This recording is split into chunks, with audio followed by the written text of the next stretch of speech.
Les sondages anonymes à EDF avec Lotus Notes et son module Vanille.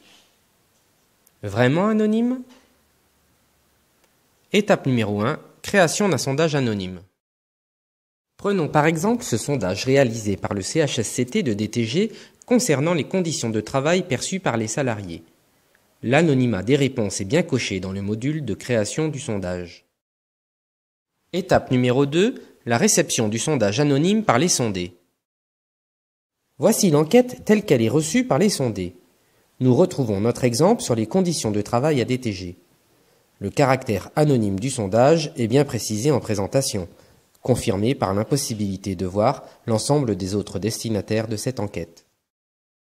Étape numéro 3. Le dépouillement. Et surprise! L'ensemble des réponses au sondage arrive sous forme de courriers électroniques à destination de l'administrateur de l'enquête.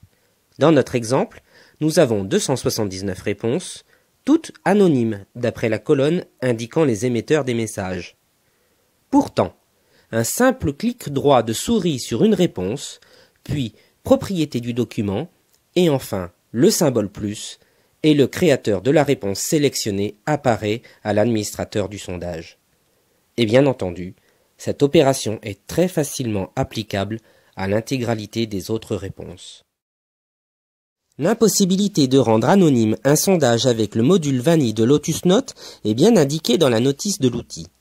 Pourtant, malgré cette constatation, la possibilité d'afficher l'anonymat est laissée au créateur de sondage. On se doute bien de la raison. Bien entendu, dès la découverte de la faille, nous nous sommes empressés d'informer les destinataires du sondage. Tout d'abord pour les rassurer quant à la bienveillance de l'administrateur de cette enquête, à savoir le CHSCT de DTG, à propos de ces données confidentielles. D'autre part, pour les avertir du risque potentiel pris par tout salarié d'EDF lorsqu'il répond honnêtement à un sondage soi-disant confidentiel avec Lotus Notes.